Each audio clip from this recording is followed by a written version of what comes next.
நாம் வாசிக்கும் பொழுது வெவ்வேறு வகையான எழுத்து நடைகள் நமக்கு அறிமுகமாகின்றது.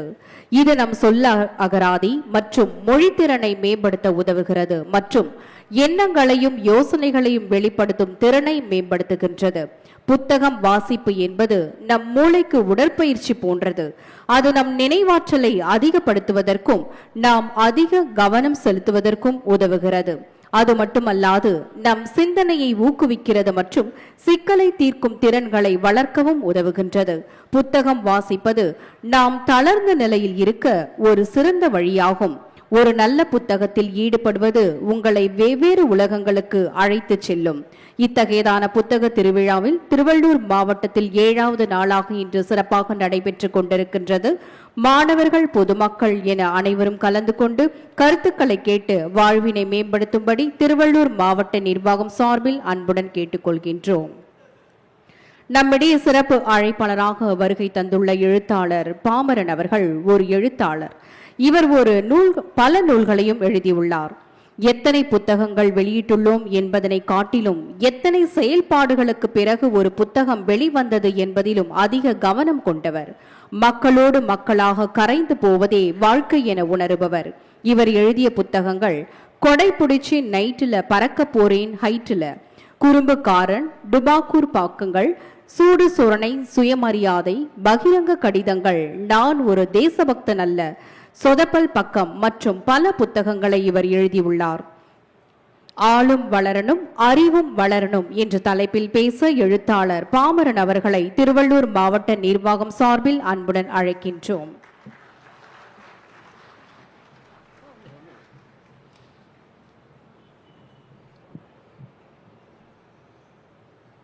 இங்கே கூடியிருக்கிற அனைவருக்கும் வணக்கம். இப்போதான் ஒரு புயல் அடித்து ஓஞ்சிருக்குது. தமிழன் 3ஆம் நூற்றாண்டுலேயே 2ஆம் நூற்றாண்டுலேயே அந்தளவு 100 கோடிக்கு வியாபாரம் பண்ணலாம், 150 கோடியை சம்பாரித்தான், அந்தளவு தனித்துவமான ஒரு ஆளுமை இருந்துச்சுங்கிறத நண்பர் சொல்லிட்டு போனார். என்ன அந்த காலத்தில் ஜிஎஸ்டி போடுறதுக்கு ஒரு ஒன்றிய அரசு இல்லை, அதனால அவன் தப்பிச்சான். இல்லைன்னா அவன் கடன் வாங்கிட்டு தான் வீட்டுக்கே போய் சேர்ந்துருக்க முடியும். இதுதான் சூழலாக இருந்துச்சு. நண்பர்களே, இந்த நிகழ்ச்சியில் பேச வரேன்னு பப்பாசியிலேருந்து நண்பர் முருகன்ட்டு தலைப்பு நீங்கள் கொடுக்குறீங்களா இல்லை நான் கொடுக்கட்டானாரு. தலைவா நீங்களே கொடுத்துருங்க. இல்லை எழுத்தாளர் கொடுத்தா தான் கரெக்டாக இருக்கும் அப்படின்னாரு. சரிங்க தலைப்பு தானே, படித்ததும் கிழித்ததும் வைங்கன்னு. ஐயோ என்னங்க கலெக்டர் வருவார், டிஆர்ஓ வருவார், நீங்கள் பாட்டுக்கு படித்ததும் கிழித்ததும்னு. அட இந்த தலைப்பில் தான் நான் 1 வருஷம் கும்பகத்திலே தொடர் எழுதினேன். நம்ம ஊரில் சொல்லுவான்ல, எழுதினவன் ஏட்டை கெடுத்தான், பாடினவன் பாட்டை கெடுத்தான். நான் எழுதி கெடுத்தேன், அந்த இதைத்தான் சொல்கிறேன்னு. தயவுசு அப்போ என்ன வாசிப்போம் நேசிப்போம், வாசித்தது நேசித்தது, நெஞ்சை தொட்டது சுட்டது, இன்னும் நம்மளுக்கு இதெல்லாம் வராதே தலைவான்ட்டு. சரி இந்த ஆளும் வளரணும் அறிவும் வளரணும் அதுதான்டா வளர்ச்சின்னு பட்டுக்கோட்டையோட வரிகள்லேருந்து போடலான்னு போட்டது தான். நண்பர்களே, உண்மையிலே இந்த மாலை பொழுதில் இந்த அளவு கூட்டம் இருக்கிறது எனக்கு மிகப்பெரிய மகிழ்ச்சி அளிக்குது. ஏன்னா இது சீரியல் பார்க்குற நேரம், எவ்வளவோ முக்கியமான பணிகள் எல்லாத்துக்கும் இருக்கும். அதை விட்டுட்டு நீங்கள் இங்கே உட்காந்துருக்கீங்கன்னா உண்மையில் ஒரு மகிழ்ச்சிக்குரிய ஒரு விஷயமாகத்தான் என்றதை பார்க்குறேன்.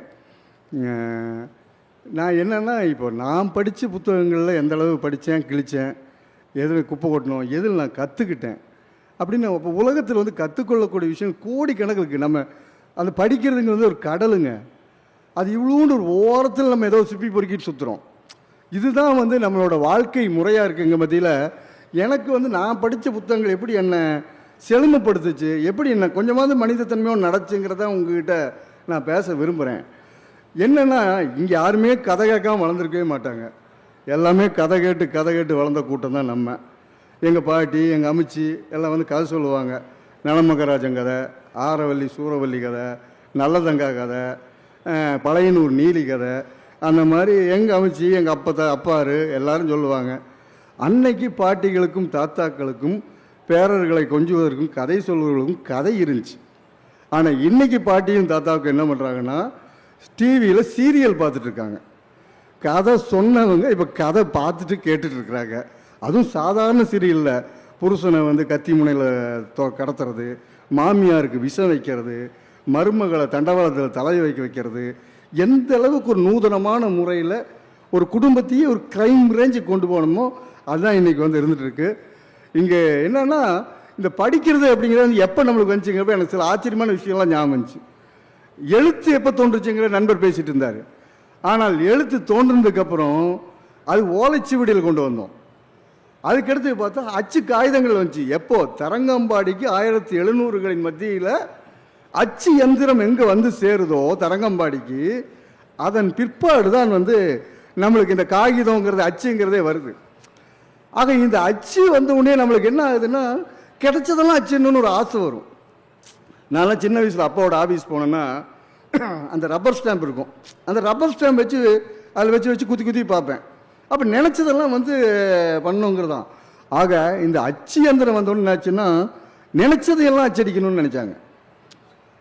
இங்கே நிறைய பேர் தெரிஞ்சிருக்க வாய்ப்பு இருக்குது. அந்த காலத்தில் பெரிய எழுத்து கதைகள்னு வரும். ஒவ்வொரு எழுத்துமே பெருசாக இருக்கும். அதேமாரி ஏதாவது ஒரு குற்றச்சம்பவம் நடந்திருக்கும்.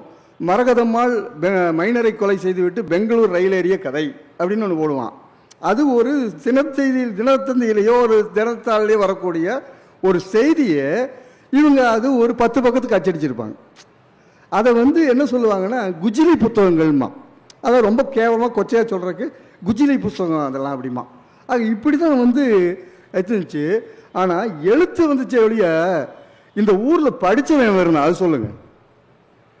ஒரு 150 வருஷத்துக்கு முன்னாடி இந்த ஊரில் அல்ல நான் பிறந்து வளர்ந்த ஊரில் படித்தவன் எழுத படிக்க தெரிஞ்சவன் இருப்பான் 1000 பேர்த்தில் ஒரு ஆள் தான் இருப்பான். அப்போ எப்படி இந்த எழுத்து போய் சேர்ந்துச்சு அப்படிங்கிறப்ப என்ன பண்ணுவாங்களாமா, அதை பற்றி ஒரு மிக அற்புதமான ஒரு ஆய்வாளர் ஒரு புத்தகம் எழுதியிருக்கிறார். முச்சந்தி இலக்கியம்னு அது பேர். அந்த காலத்தில் வந்து இந்த 3 மூலையிலையும் 4 மூலை சந்திக்கிற இடத்துல ஒரு விளக்கு இருக்குமா, விளக்கு தூண். அந்த தூணுக்கு மேலே வந்து மேடை மாதிரி போட்டிருக்கும். அந்த மேடை மேலே தூண் வச்சுருப்பான். அந்த மேடை மேலே ஏறி நின்று ஒருத்தன் சத்தம் போட்டு படிப்பானாமா. அப்போ அந்த ஊர் 3 மூலை 4 மூலை நிற்கிற மக்கள்லாம் கூடி இவங்க என்ன வாய்மொழியாக சொல்கிறாங்களோ அதை அப்படியே காதுக்குள்ளே ஏற்றிட்டு மனப்பாடம் பண்ணிட்டு போவாங்களாமா. அதிலிருந்து தான் தொடங்குச்சு அந்த முச்சந்தி இலக்கியங்கிற ஒரு விஷயமே. அப்படின்னு அந்த ஒரு எழுத்து தோன்றினாலும் படிக்கிற காலில் நம்மளுக்கு கல்வி கிடைக்க விடல. ஆக இதோட வரலாற்றை தான் இது சொல்கிறோம். ஆமாம், இப்போ நம்ம நண்பர் சொன்ன மாதிரி வரலாற்றை படைக்கிறதுக்கு முன்னாடி நாம் வரலாற்றை படிக்கணும். நம்ம வரலாற்றை படிக்காமல் நம்ம வரலாற்றை படைக்க முடியாது. நம்ம சும்மா அசோகர் நிழல் தரும் மரங்களை நட்டார் 2 பக்கமும், பாணிப்பட்டு போர் இந்த வருஷம் நடந்துச்சு, அலாவுதீன் கிழ்ச்சி இப்போ வந்தார் அப்போ போனார், இந்த வரலாறு இல்லை நம்ம வரலாறு. ஏன் எங்கள் பாட்டி படிக்கலை, ஏன் எங்கள் தாத்தா படிக்கலை, ஏன் என் முப்பாட்டம் படிக்கலை, ஏன் என் கொள்ளுத்த பாட்டி படிக்கலை. அப்போ இந்த வரலாற்றை தெரிந்து கொண்டு பயணிக்கும் போது தான் நம்மளுக்கு அந்த உண்மையான வரலாறு வரும். நான் இப்படி படித்த புத்தகங்களை முக்கியமான புத்தகங்களை பார்க்குறது 1924 நடந்த வைக்கம் போராட்டம். கேரளத்தின் தெருக்களில் வந்து வைக்கம் கோயிலை சுற்றி நாய்கள் போகலாம், நரிகள் போகலாம், எதை வேணாலும் போகலாம். ஆனால் சாதியின் பேரால் ஒடுக்கப்பட்ட மனிதன் வைக்கும் தெருக்களில் கூட நடமாடக்கூடாதுங்கிறப்போ இந்தியாவிலேருந்து யார் யாரோ வந்து போராடி பார்த்தாங்க. பஞ்சாப்லேருந்து சீக்கிய நண்பர்களாகவும் வந்து போராடி பார்த்தாங்க. அப்போ கேரள நண்பர்கள் முடிவு பண்ணுறாங்க, இந்த போராட்ட முடிவு வரணும்னா அது ஈரோட்டில் ஒரு கிழமை இருக்கான், அந்த கிழமை வந்தால் தான் இது ஒரு முடிவுக்கு வரும்னு ஜார்ஜ் ஜோசப் அவர்கள் ஒரு கடிதம் எழுதுகிறாரு தந்தை பெரியாருக்கு. ஐயா, நீங்கள் கிளம்பி வாங்க, இப்படி மனிதனே இழிவாக நடத்திட்டு இருக்கான், தெருவில் நுழையோட மாட்டேங்கிறப்போ நம்ம பெருசு போய் அங்கே 2 முறைக்கு 2 முறை சிறையிலிருந்து ஓராண்டு காலம் தொடர்ச்சியாக போராடி அவர் ஜெயிலுக்கு போயிட்டார். அவர் ஜெயிலுக்கு போன போராட்டம் நினைச்சானா நிற்கல. அவரோட துணைவியார் நாகம்மையார் அடுத்து வா, அடுத்து அவங்களோட தங்கை கண்ணம்மா, இப்போ இவங்க 2 மனுஷங்களும் போராடுறாங்க. ஆக இந்த அளவுக்கான ஒரு தொடர் போராட்டத்தை பற்றி நண்பர் அதியமான் வந்து அதிகமான ஒரு நல்ல புக்கு போட்டிருக்காருங்க. இப்போ நான் ஏன் உங்ககிட்ட நான் படித்த புக்கில் சொல்கிறேன்னா, அடுத்த முறை நான் இங்கே வரும்போது இதில் ஒரு 10 புத்தகமாக நம்ம நண்பர்கள் படிச்சிருந்தா நம்ம உட்காந்து பேசுறதுக்கு இன்னும் இங்கே பேசுறதை விட நம்ம டீ கடையில் உட்காந்து பேசுறது கூட வசதியாக இருக்கும். ஓ, இந்த புக்கெல்லாம் நம்ம படித்தோமா, இப்போ நம்ம ஒரு இதுக்காக தான் சொல்கிறேன். ஆக நான் எவ்வளோ பெரிய மேதாவி, எவ்வளோ படிச்சிருக்கேங்கிறதுக்காக பேசவில்லை. நான் இந்த படித்ததனால் என்னையும் இங்கே ஒரு வாய்ப்பாக வந்து கூப்பிட்ருக்காங்க. அதுக்கு இந்த படிப்பு பயன்பட்டுருக்கு. உங்களை சந்திப்பதற்கு இந்த படிப்பு ஒரு பயனாக இருந்திருக்குங்கிறத தவிர ஒரு பெரிய மகிழ்ச்சி வேறு எதுவுமே இருக்க முடியாது நண்பர்களே. அதை போலவே தான் சேரன் மாதவி குருகுலம் பற்றின ஒரு புத்தகம். சேரன் மாதவி குருகுலம் பற்றி அதே பல அதிகமாக தான் எழுதுகிறாரு. அங்கு வாவேசையர் நடத்தின பள்ளியிலேயே ஜாதி பாகுபாடு காட்டப்படுது. பிராமணால் இதரால்னு பிரித்து வச்சு பந்திகள் 2 தனித்தனியாக இருக்குது. இதுக்கு எதிராக வரதராஜன் நாயுடு போன்றவர்கள், அப்புறம் அவர் தமிழ்நாடு பத்திரிகை நடத்திட்டு இருந்தார், பெரியார் அவர்கள்லாம் சேர்ந்து போராடி அதை அவர் முடிவு கொண்டு வராங்க. அதே போலவே நீடாமங்கலம் ராஜாஜி அவர்கள் ஆட்சியில் இருந்தபோது நீடாமங்கலத்தில் சமபந்தி போஜனம் போடுறோம் வாங்கடான்னு கூப்பிட்றாங்க. மாநாடு நடக்குது, காங்கிரஸ் மாநாடு. சமபந்தி போஜனம் என்ன, மனுஷனும் சிங்கமும் உட்காந்து சாப்பிட்றதா, இல்லை வேற ஏதாவது வேற்று கிரகத்துலேருந்து வந்தவனும் மனுஷனும் உட்காந்து சாப்பிட்றதா? மனிதனும் உட்காந்து சாப்பிடணும், சமமாக உட்காந்து சாப்பிடணும். இதுதான் சமபந்தி போஜனம். இவங்க சொன்னாங்க, நம்பி போய் அங்குள்ள ஒரு ஒடுக்கப்பட்ட மக்கள் ஒரு 3 அப்பாவிகள் போய் சாப்பிடும்போது அடித்து புடனையை பிடிச்சி அடித்து சட்டையை கழித்து அனுப்பி விட்றாங்க. அவங்க மொட்டை அடித்து அந்த ஊர்லேயே விளக்குறாங்க. இதுக்கு எதிராக மிகப்பெரிய போராட்டம் நடக்குது நீடாமங்கலத்தில். இது நடந்த வருஷம் 1937. இதை பற்றி ஒரு அற்புதமான ஒரு ஆய்வு நூலை எளிய மக்களுக்கும் புரியும் வண்ணத்தில் எழுதியிருக்காரு திருநீலகண்டன்கிற ஒரு நல்ல ஆய்வாளர். அப்போ இந்த புத்தகம் படிக்கிறப்ப நான்லாம் 60க்கு அப்புறம் பிறந்தவன், எனக்கு 37 நடந்துச்சு 27 நடந்து எனக்கு என்ன தெரியும்? ஒன்றும் தெரியாது, கதை தான். ஆக இதுக்கு வரலாற்று ரீதியான ஆவணம் கூட அது படிக்கும்போது ஆஹா, இப்போ என்னுடைய முந்தைய தலைமுறையில் இவ்வளோ கஷ்டம் இருக்கா. அது பிற்படுத்தப்பட்டவராக இருந்தாலும் சரி, ஒடுக்கப்பட்டவராக இருந்தாலும் சரி, எல்லாமே கஷ்டத்தினூடாகத்தான் துயரத்தினூடாகத்தான் போராடி வந்திருக்கிறாங்க. ஆக இதையெல்லாம் தெரிஞ்சுக்கிறதுக்கு ஒரு தான்ச்சு. அதே மாதிரி இன்னொரு நல்ல புத்தகம் படித்தேங்க, வஉசியும் காந்தியும் 347 ரூபாய் 12 அணா அப்படின்னு ஒரு புக். நம்ம ஆளுகள் என்ன சொல்லிட்டுருப்பாங்க, காந்தி கணக்கு அதெல்லாம் காந்தி கணக்கில் எழுதிக்குவாமா. டீ கடையில் போய் டீ காசு கூட அதெல்லாம் காந்தி கணக்கில் வச்சுக்கோமா. காந்தி கணக்குன்னா என்னென்னா, காந்தி வஉ சிதம்பரனாருக்கு வர வேண்டிய பணத்தை கொடுக்காம ஏமாற்றிட்டாரு, அது காந்தி கணக்கில் போயிடுச்சு அப்படின்னு ஒரு தவறான தகவல் கொஞ்ச காலம் வரைக்குமே பரவிச்சு. ஆனால் உண்மையில் என்ன நடந்துச்சுங்கிறத வெங்கடாச்சலபதிங்கிற ஒரு அறிஞர் மிக பிரமாதமாக ஆராய்ச்சி பண்ணி வஉசிக்கும் காந்தியார்களுக்கும் நடந்த கடித போக்குவரத்தையே டெல்லி நூலகங்களில் ஆவண காப்பகங்களில் எல்லாத்துலேயும் போய் தேடி அலைஞ்சு அத்தனை கடிதங்களையும் வச்சு ஒரு ஆய்வு புத்தகமாக வெளியிட்டிருக்காரு. அதுதான் வஉசியும் காந்தியும் 347 ரூபாய் 12 அணாங்கிற புத்தகம். அதை படிக்கிறப்ப எனக்கு ஒரு நிமிஷம் நம்மளாம் என்னடா வாழ்க்கை வாழ்கிறோன்னே ஆயிடுச்சு. நான் வர்றேன், என்ன மாதிரி ஆட்களுக்கு கூட கார் வருது. ஆனால் வெள்ளைக்காரனுக்கு எதிராக 2 சுதேசி கம்பெனி கப்பலை விட்ட வஉசி, பிரிட்டிஷ்காரனுக்கு எதில் அடித்தா வலிக்கும்னு தெரிந்த இந்தியாவிலே இருந்த மிகச்சிறந்த ஒரு போராட்டக்காரன் வஉசி. நீங்கள் வெள்ளைக்காரனுக்கு எதிராக மெழுகுவத்தி செய்யலாம், நீங்களே கதராடை செஞ்சு போட்டுக்கலாம், எதை வேணாலும் பண்ணலாம், தீப்பெட்டியும் கூட செய்யலாம் சுதேசின்னு சொல்லி. ஆனால் வெள்ளைக்காரன் பிஸ்னஸ்க்கே ஆப்பு வைக்கணும்னா அந்த கடலில் பிரிட்டிஷ் சாம்ராஜ்யத்துக்கு எதிராக கப்பலை விட்டன்னு தோணுச்சு. அதுதான் வஉசியோட. இந்த சிந்தனை இந்தியாவில் யாருக்கும் வரல. தாகூருடைய தம்பிக்கும் கூட வந்துச்சு, ஆனால் அவர் பிஸ்னஸ்க்காக பண்ணார். அது தாகூரே அதை கண்டிக்கிறார். ஆனால் இங்கு நமது வஉ சிதம்பரம் அவர்கள் பிரிட்டிஷ் சாம்ராஜ்யத்துக்கு எதிராக அந்த சுதேசி ஸ்டீம்னு சொல்லி 2 கப்பல் ஏங்க, அதெல்லாம் 1906, 5 நினச்சி பார்க்க முடியுங்களாங்க? இந்த மனுஷன் விடுறான். அதுக்கிடையில் 1908 திருநெல்வேலியில் இது வருது, ஒரு எழுச்சி வருது. அந்த எழுச்சிக்காரனை வஉசி தான் பிடிச்சி உள்ளே வைக்கிறாங்க. 2 ஆயுள் தண்டனை, 40 வருஷம் வஉசி உள்ள தூக்கி போடுறானுங்க. 1908 உள்ளே போகிறாரு. அவ்வளவு ஒரு கொடூரமான தண்டனை அனுபவித்த ஒரே தலைவர் வஉ சிதம்பரனார் அவர்கள் தான். அப்போ இந்த இவர் மேல் ராஜதுரோக குற்றம் சாட்டப்பட்டு சிறையில் இருக்கிறாரு. சிறையில் விட்டு வெளியே வந்தப்புறம் 1915 வருஷம் இடையில கோயம்புத்தூர்லாம் வர்றாரு வஉசி. அங்கே ஒரு CSNW மில்ஸ்னு ஒரு மில்லில் வேலைக்கு போகிறாரு, கணக்கு எழுதுறாரு. யாருங்க? மாபெரும் ஜாம்பவானா கோடீஸ்வரன் பிரிட்டிஷ் சாம்ராஜ்யத்தை என்னன்னு கேள்வி கேட்க வச்சுது வஉசி இப்படி இருக்கிறாரு. 1915 காந்தி சென்னைக்கு வர்றாரப்போ வஉசியும் சென்னையில் இருக்கிறாரு, வஉசி திருவல்லிக்கேணியில் இருக்கிறாரு. காந்தி சென்னை வந்த உடனே வஉசி அன்னைக்கு ஒரு கடிதம் எழுதுறாரு. இந்த மாதிரி ஐ வாண்ட் டு சி, உங்களை பார்த்து டிஸ்கஸ் பண்ணணும் அப்படின்னு சொல்லி காந்திக்கு ஒரு போஸ்ட் கார்டு போடுறாரு. காந்தி அதை பார்த்துட்டு அப்போவே ஒரு பதில் எழுதுறாரு. நீங்கள் வர்றதுன்னு என்னை பார்க்கணும்னு முடிவு பண்ணிட்டா I will spare you few minutes for you அப்படிங்கிறார். உங்களுக்காக நான் சில நிமிடங்களை ஒதுக்க முடியும்னு வஉசிக்கு திரும்பி காந்தி எழுதுறாரு.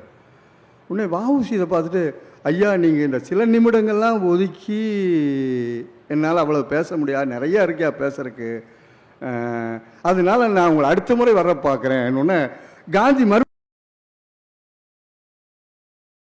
அடுத்த நாளே கிடைக்கிற ஒரு காலம் எழுதும்போது, ஐயோ நான் சொன்னதை நீங்கள் தப்பாக புரிஞ்சுட்டு, நான் உங்களுக்காக காத்திருக்கிறேன், நீங்கள் எங்களுக்காக ஒதுக்க முடியுமான்னு கேட்டேன் காந்தி எழுதும் போது.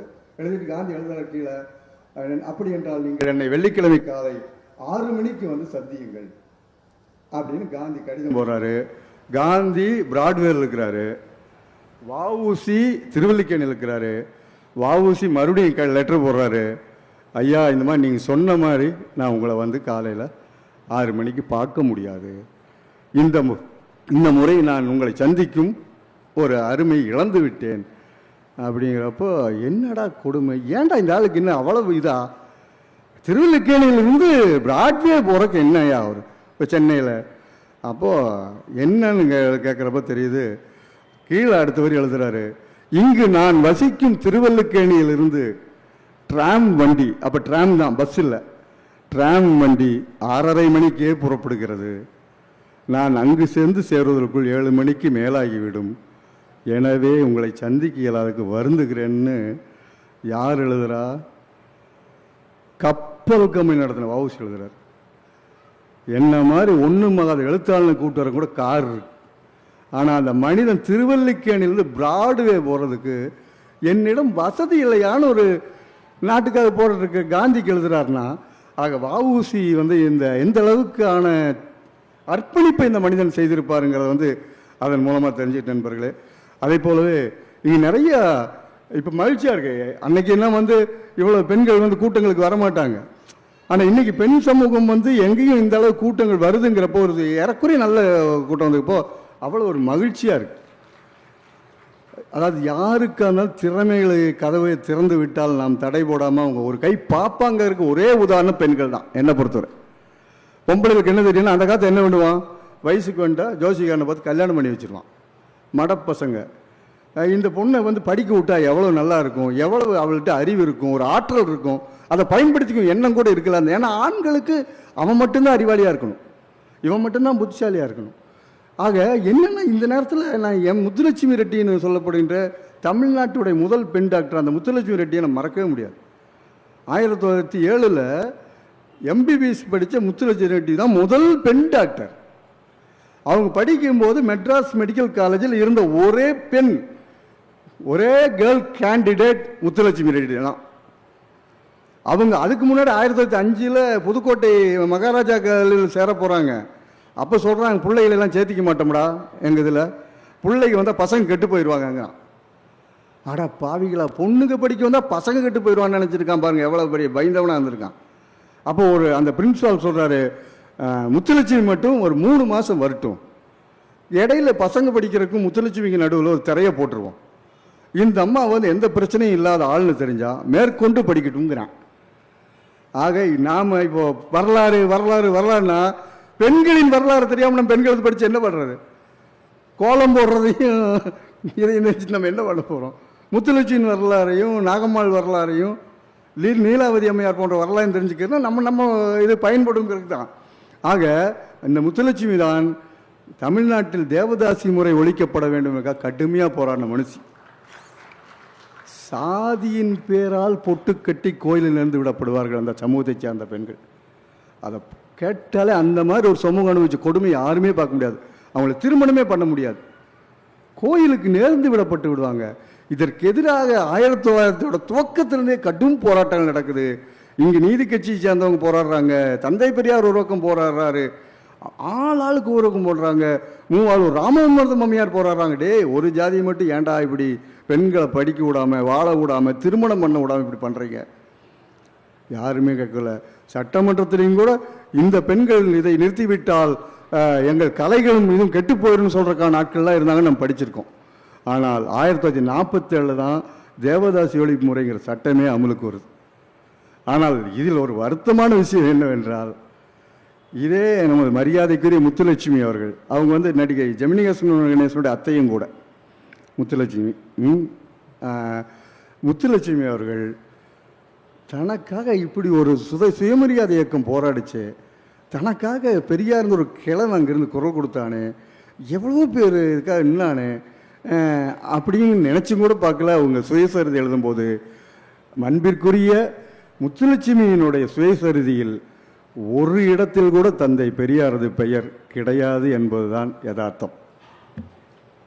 ஆக எப்பவுமே இதுதான் நிலைமை. யார் போராடினவனோ அவங்க இருக்க மாட்டாங்க. இது இப்படி இருக்கும்போது தான் இதில் அதே மாதிரி முக்கியமானது வந்து நம்ம மூவாலூர் ராமாமிர்தம்மையார். அவங்க தான் தாசிகள் மோசவலைன்னு சொல்லி ஒரு புத்தகம் எழுதுறாங்க. அது 1936 எழுதுறாங்க. அந்த சமூகத்தை சார்ந்த அந்த மனுஷி, அவங்க யாருமே திருமணம் பண்ணிக்கவே வரமாட்டாங்க. ஆக அந்த அளவுக்கான ஒரு போராட்டங்களை சந்தித்தான். நீங்கள் எம்ஆர் ராதாவுடைய ரத்த கண்ணீர் பார்த்தீங்கன்னா பார்த்துருப்பீங்க. நிறைய பேர் ரத்த கண்ணீர் பார்க்காதவங்களே இருக்க மாட்டாங்க. அந்த ராதாவுடைய குசும்பும் லொல்லும் நல்லா இருக்கும். மாப்பிள்ள ராகுவும் சேதுவும் நாளைக்கு சந்திக்கிறாங்க சாந்தி முகூர்த்தத்தை. ராகு கேது யாரு? பொண்ணோட பிரதர்ஸா அப்படிம்பார் இவர் எம்ஆர் ராதா. இல்லைப்பா கிரகம், ஓ பிளானேட்ஸ் அப்படின்ட்டு கேட்பாரு. ராதா சொல்லும் போதே அவ்வளவு நல்லா இருக்கும். அங்கே கல்யாணமாகி பொண்டாட்டி கூட இல்லாமல் அந்த நேரத்தில் அந்த காந்தாங்கிற இன்னொரு பொட்டுக்கட்டி ஒரு இன்னொரு பெண் வீட்டுக்காக பொறக்கா துடிச்சிட்டு இருப்பாரு. அந்த படம் பார்க்கும்போது அந்த பையன் வந்து கூப்பிடுவான், மச்சான் வா மச்சான் அக்கா கூப்பிடுது அப்படிமா. ஆனால் எனக்கு அது என்னமோ ஒரு சினிமாவுக்காக எடுத்து நான் நினச்சிட்டு இருந்தேன். அக்கா கூப்பிடுது வா மச்சான்னு ஒருத்தரை வந்து தன்னுடைய அக்கா வீட்டுக்கு கூப்பிட்டு போவானா இந்த மாதிரி ஒரு முறைக்கு. ஆனால் அந்த காலகட்டங்களில் உடன் பிறந்த சகோதரர்களே இப்படி இருந்தது தான் உண்மை என்பதை நான் ராமாமிர்தம்மையாருடைய தாசிகள் மோசவலைங்கிற அந்த நாவலை படித்து தான் தெரிஞ்சுக்கிட்டேன். இல்லைன்னா அதுக்கு முன்னாடி வரைக்கும் நான் வெறும் சினிமாவாக தான் பார்த்தேன். ஆனால் அதுக்குள்ளேயும் கூட அந்த ஒரு நுணுக்கமாக ஒரு விஷயமா பார்க்குறேன். அப்புறம் நண்பர்கள் அதே மாதிரி சமீபத்தில் ஒரு பொண்ணு எழுதியிருக்காங்க, துப்பட்டா போடுங்க தோழின்ட்டு, கீதா இளங்கோவன்ட்டு. ஒன்று பொண்ணுகளுக்கு ட்ரெஸ் போடுற சுதந்திரம் கிடையாது. அது நீ இப்படி போடு அப்படி போடணும் ஆம்பளை தான் சொல்லுவான். ஆனால் எந்த பொண்ணு நீ இப்படி போடு அப்படி போட்டு சொல்கிறதில்ல ஆம்பளைய. ஆனால் போட்டாலும் சுடிதார் இப்படி தான் போடணும், இப்படி போட்டால் துப்பட்டா மேலே போடணும்னு அந்த பொண்ணு நக்கல் அடிச்சு வைக்கிட்டே, நாங்கள் என்னது உங்களை போய் சொல்லியிருக்கோமா? நீங்கள் ஏன்டா எங்கே இதில் உங்கள் பார்வை ஏன்டா அங்கே வருது? உன்னை நல்லா வளர்த்தினா உன் கண் நேர்கொண்டு பார்வையல்லவா இருக்கணும். பெண் எப்படி இருந்தா என்னன்னு சொல்லி மிக அருமையாக சமகாலத்தில் எப்படி பெண் நியம் இருக்குது எப்படி இருக்கணும் பற்றி அவங்க எழுதியிருக்காங்க.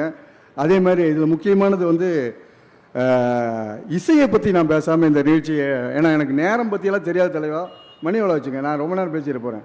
நான் ஒரு 10 நிமிஷம் முடிச்சுட்டுங்களா?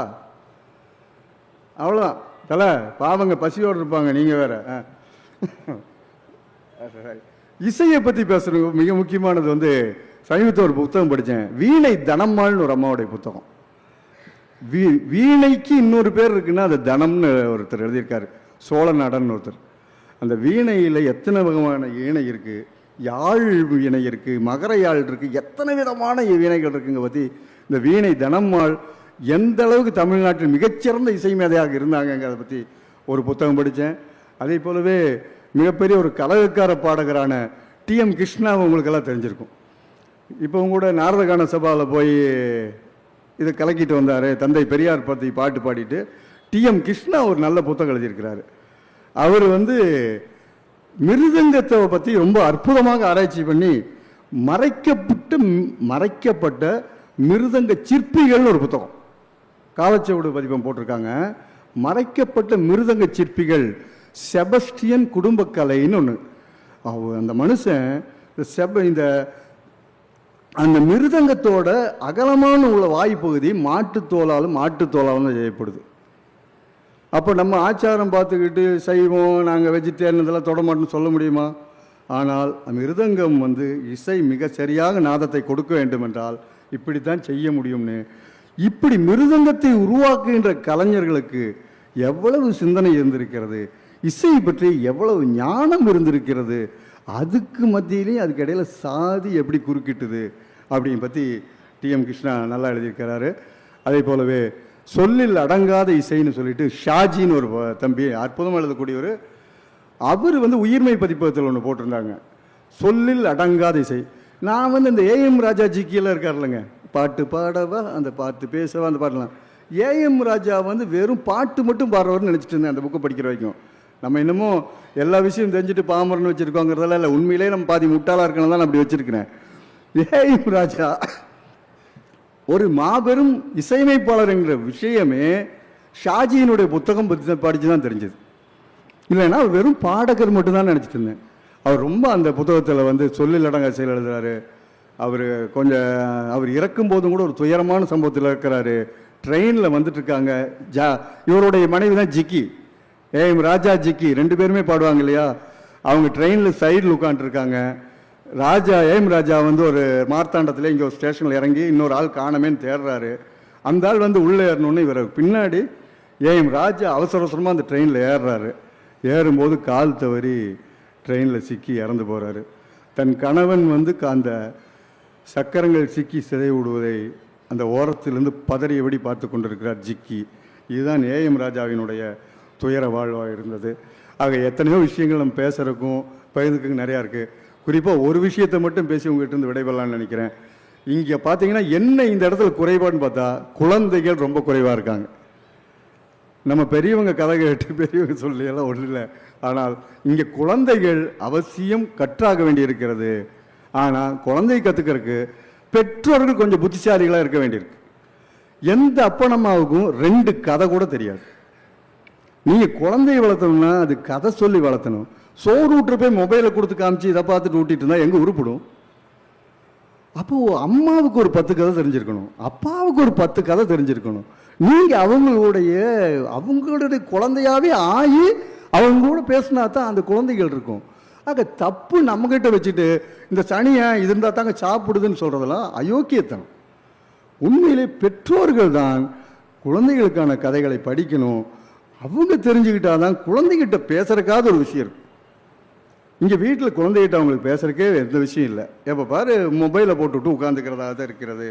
அதற்காக ஏகப்பட்ட எழுத்தாளர் இருக்காங்க.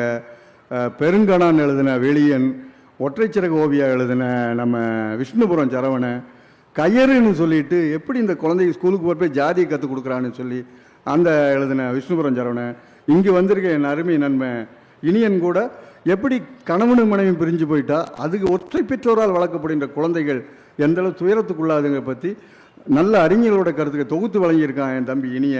இதே போல் எவ்வளோ விஷயங்கள் இருக்குது, அதுகளெல்லாம் நாம் படிக்க. அதே மாதிரி லக்ஷ்மி பாலகிருஷ்ணன் எழுதின ஆட்டிசம் பாதிக்கப்பட்ட குழந்தைகளை பற்றி எழுதியிருக்காங்க. முடிவுரா பயணம்னு அந்த புத்தகத்தோட பேர். அட்டகாசமான புக்கு. அந்த குழந்தை ஏன் ஆர்டிஸ்டால் பாதிக்கப்பட்டால் நம்ம எங்கே கொண்டு போய் காட்டுறது? முதல்ல அந்த டாக்டர் சரியான டாக்டரா? நான் என் நண்பர் 2 பேர்த்த அனுப்பினேன். பார்த்து அந்த டாக்டர் என்னை கூப்பிட்டு ஃபோன் பண்ணி திட்டினார். குழந்தை நல்லா தான் இருக்கு, பாதிக்கப்பட்டிருக்குது அவங்க அப்பன் அம்மா தான், அவங்கள செருப்பால் அடித்து சரி பண்ணு அப்படின்னாரு. உண்மை. இவனே தான் ஆர்டிசம் பாதிக்கப்பட்டான். ஆனால் அப்பா அம்மா தான், குழந்தை கிடையாது. இந்த மடப்பயல்களும் இவளுகளும் வந்து அவங்க கிட்ட உட்காந்து நேரத்தை ஒதுக்கிறது இல்லை, பேசுறது இல்லை, விளையாடுறது இல்லை. இவனுக்கு டிஏ இன்க்ரீஸ் ஆனால் போதும், இவனுக்கு சம்பளம் வந்தால் போதும், இவன் வந்து வீட்டில் உட்காந்து வாட்ஸ்அப்பில் பல்லு விளக்குறது எப்படின்னு ஃபார்வேர்டு பண்ணிட்டு இருக்கான் ராஸ்கல். அப்புறம் இப்படி குழந்தைகிட்ட நேரம் கட்டுவான்.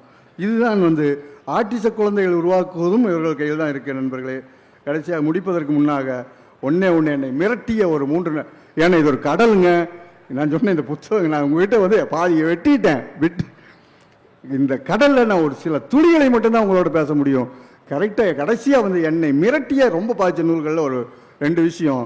ஒன்று, மெக்கல்லே பற்றி வந்த புத்தகம். சமீபத்தில் முனைவர் இரா சுப்பிரமணியம் பெரிய பல்கலைக்கழகத்தில் இருக்கிறாரு. மெக்கல்லே பழமைவாத கல்வியின் பகைவன் சொல்லிட்டு. ஏன்னா மெக்கல்லே வரலன்னா நம்மள டிங்கி அடிச்சிருப்போம். ஏன்னா அன்னைக்கு வந்து குருகுலத்தில் தான் படிக்க முடியும். குருகுலத்தில் என்ன இவங்களெல்லாம் சேர்த்த மாட்டாங்க. ஆக ஏற்கனவே பார்த்தோம், வாவேசையர் சுதந்திர போராட்ட தியாகி நடத்தின பள்ளிக்கூடத்தில் என்ன கதையாச்சுன்னு. ஆக நம்ம கதை என்ன இருக்குன்னா, மெக்கல்லே வரலன்னா நம்மளுக்கு படிப்பு கிடைச்சிருக்காது. அவன் ஆங்கிலம் என்கிற சன்னலை திறந்து விட்டால் நாம் உலகத்தை பார்த்தோம். அதுக்கப்புறம் நம்ம அவனே ஒரு கை பார்ப்போம். போய் பிரிட்டிஷ்காரனே ஒரு கை பார்க்கக்கூடிய சக்தி திறமை நம்ம ஆட்களுக்கு இருக்கு. ஆக இங்கே தேவை நம்மளுக்கு வாய்ப்பு. அதே போலவே டான்யான்னு ஒரு நல்ல புக், தானியான்னு கூட தமிழில் சொல்லுவாங்க, இங்கிலீஷில் TANIA. இந்த பெண்ணை பற்றி எனக்கு வெக்கமாக இருக்கு சொல்ல போனால் 60 தாண்டியாச்சு. நான் இந்த பெண்ணை பற்றி ஓராண்டுக்கு முன்பு தாங்க தெரிஞ்சுக்கிட்டேன். நம்ம எல்லாம் சேகுவேரான்னு பேசுவோம், நம்ம சேகுவேரா டிஷர்ட் போடுவோம், என் பையன் பேரும் கூட சேகுவேரா தான். ஆனால் இந்த மாபெரும் மனிதன் சேகுவேராக்கு முன்பாகவே கியூபாவில் பயிற்சி எடுத்துக்கொண்டு சேகுவேரா போன அதே பொலிவியாவுக்கு முன்னாடியே 6 மாதம் முன்பு அங்கே ஊடுருவி அங்கே நாட்டுப்புற கலைகளின் ஆய்வாளர்னு சொல்லி அந்த அரண்மனைக்குள்ளேயே ஊடுருவுறாங்க அந்த பெண் போராளி. அந்த தான்யாங்கிற அந்த பெண் சேகுவேரா கொல்லப்படுறதுக்கு 6 மாதம் முன்பே சுட்டு கொல்லப்படுகிறார். எனக்கு உண்மையிலே வெக்கமாச்சு. நம்ம என்னமோ எல்லாம் தெரிஞ்சுட்டு நினச்சிட்டு இருந்தோம். உண்மையிலே ஒன்றுமே தெரியலங்கிற தெரிஞ்சிட்டேன். இந்த தான்யாங்கிற ஒரு விஷயம் தெரியல. சேகுவேரா போராடினால் அற்புதமான போராளி. ஆனால் அதற்கு முன்பாகவே ஒரு பெண் போராளியும் போய் இப்படி தன் உயிரை மக்களுக்காக ஈந்திருக்கிறாரே அப்படிங்கிறது தான் இது பண்ணிச்சு. அதுமாதிரி இங்கே வர்றதுக்கு முன்னாடியே நான் ஃபேஸ்புக்கில் போட்டிருந்தேன், இந்த மாதிரி அப்பா போகிறேன்பா இந்த இதுக்கு அப்படின்னு சொல்லி நக்கலாக போட்டிருக்கப்போ மிகச்சிறந்த ஆய்வாளரான தோழர் பாலகிருஷ்ணன், பாலகிருஷ்ணன் தெரியுமில்ல உங்களுக்கு, ஒடிசாவினுடைய முதல்வருக்கு ஆலோசகராக இருந்தவர், மாபெரும் சிந்தனையாளர். அந்த ஒரு பண்பாட்டின் பயணம்னு சொல்லிட்டு சிந்து முதல் வைகை வரைங்கிற புத்தகத்தை, அது சரி எழுதினவன் ஏட்டக்கெடுத்தான் பாடினவன் பாட்டாக்கெடுத்தான் நீங்கள் சொல்கிறீங்களே, எழுதாமையே ஏட்டக்கெடுத்தவனும் பாடாமையே பாட்டை கெடுத்தவனு இருக்காங்களே, இதுக்கு என்ன சொல்கிறீங்கன்னு கேட்டார். நான் ஒன்றும் சொல்ல, யுவரானர் உங்களுக்கு தெரிந்த சட்டங்கள் எதுவோ அதுபடி நீங்களே போட்டுக்கொள்ளுங்கள், நான் சொல்வதற்கு ஒன்றுமில்லைட்டு ஓடி வந்துட்டேன். அவர் எழுதின அந்த ஒரு பண்பாட்டின் பயணம்ங்கிற அந்த புத்தகம் அதுதான் முக்கியம் நண்பர்களே. அதே போலவே கடைசியாக இன்னொரு புத்தகம் படித்தேன், இதுதான் கடைசி புத்தகம். அது ஒரு பொருளாதார அடியாளின் கூடுதல் வாக்குமூலம். ஒரு பொருளாதார அடியாளின் ஒப்புதல் வாக்குமூலமும் 2006 வந்துச்சு. அதுக்கப்புறம் 2013 ரெண்டாவது வந்துச்சு ஜான் பெர்கின்ஸ்லேருந்து. இப்போ 2018 ஒன்று வந்திருக்கு கூடுதல் வாக்குமூலம்னு. இந்த ஜான் பெர்கின்ஸ் யாருன்னா உலக வங்கியில் பணியாற்றினவர். அந்த உலக வங்கியில் பணியாற்றினா இங்கே டைய கட்டிட்டு டோக்கன் கொடுன்ட்டு சம்பளம் கொடுத்துருக்குறாள்ல. இவங்க வேலையே என்னென்னா, நாட்டில் நம்மெல்லாம் போர் நடக்குது, யுத்தம் நடக்குது அப்படின்னா துப்பாக்கியும் பீரங்கியும் விமானம் கொண்டு போய் நடத்துறது மட்டும் இல்லை, போருங்கிறது இப்போ வேறு விதமாக மாறிடுச்சு. உங்களுக்கு தேவையோ இல்லையோ உங்களுக்கு நாங்கள் கடன் கொடுப்போம். இந்த ரோட்டில் மேம்பாலம் தேவையா இல்லையா, ஆனால் நான் பணம் கொடுப்பேன், நீ போடணும். இந்த இடத்துல நாற்கரச்சாலை வரணுமா வேண்டாமா அவசியமே இல்லை, நான் பணம் கொடுப்பேன், நீ போடணும். ஆக ஒரு மனிதனை அழிப்பதென்றால் வெறும் ஆயுதங்களால் மட்டுமல்ல, அவனுக்கு தேவைக்கு அதிகமான கடனை கொடுத்து அவனை ஓட்டாண்டியாக்கு, அவனை பிச்சைக்காரர்களாக்கு, அவர்களை ஏதுமற்ற ஏதிலைகளாக்கு. இதுதான் இந்த காலத்து யுத்த முறைன்னு சொல்லிட்டு ஒரு பொருளாதார அடியாளின் கூடுதல் வாக்குமூலம் படித்தேன். அவங்க அதோடு நிற்கிறதில்ல, இந்த ஒப்புதலுக்கு உடன்படாத பல மாநிலங்களுடைய தலைவர்களை விமான விபத்துகளை கொல்லக்கூடிய வேலைகளையும் அவர்கள் பார்த்திருக்கிறார்கள் என்பதை அந்த புத்தகம் படிக்கிறப்ப எனக்கு உண்மையிலே பயமாக இருந்துச்சு. நம்ம இன்னமும் அரசியல் பேசுகிறோம், ஆனால் நம்மளை தாண்டி அரசியல் என்பது எங்கேயோ இருக்குது. பகைவன் என்பவன் இன்னைக்கு ஜாதியை சொல்லி வர்றவன் மட்டும் இல்லை, மதத்தை சொல்லி வர்றவன் மட்டும் இல்லை, இனத்தை சொல்லி வர்றவன் மட்டும் இல்லை, உனக்கு உதவுறேன்னு சொல்லி வரவனும் நமக்கு ஒரு மறைமுகமாக பகைவனாக இருப்பான் என்பதை அந்த புத்தகம் உணர்த்தியது. என்னுடைய இதை கொஞ்சம் பொறுமையாக கேட்டு உங்களுக்கு ரொம்ப நன்றி, வணக்கம், முடிச்சுக்கிறேங்க.